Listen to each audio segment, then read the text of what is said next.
Good evening. Political figures and healthcare organizations are speaking out tonight against planned anti-vaccine protests outside of hospitals across the province.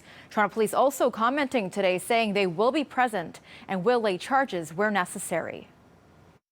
It is unfathomable. It is unfathomable that we are allowing this to happen in any part of this country. Hospitals across the nation are preparing for another day of protests against pandemic protocols, which officials and hospital workers fear will impede on the work being done at healthcare facilities, along with the safety of people.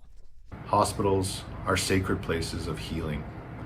It's where people go for safety, for protection, for treatment, for love, for peace, and sometimes for death. They're not the place to be yelling and screaming and intimidating.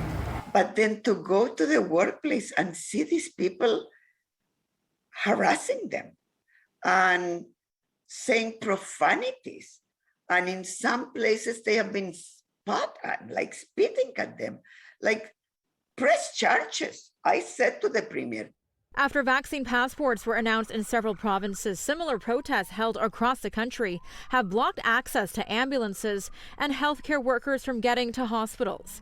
Officials are outraged that these protests are still continuing.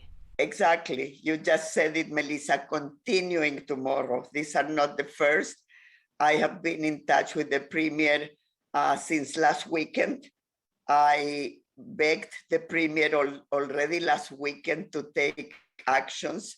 The people caring for those individuals who are sick and the people that are being yelled at as they cross the street are the same healthcare workers that'll save your life if you get sick, because that's our job.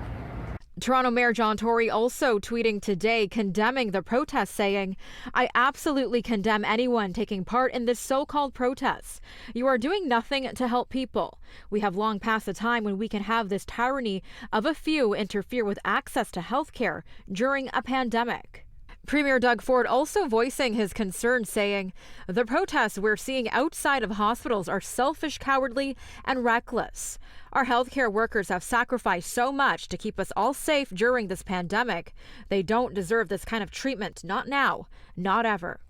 Petitions calling for safe zones around hospitals have been circulating online.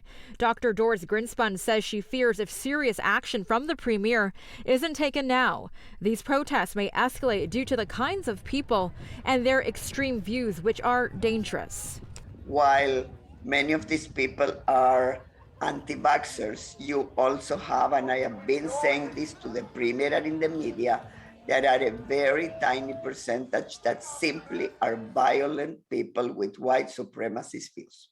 Tragically, if these people were all black, they will already have been stopped. And the premier should be ashamed that he's not doing the same, and the OPP should be ashamed that they're not doing this, because the great majority in that crowd is white. Toronto police say they are aware of the protests and will be acting where appropriate.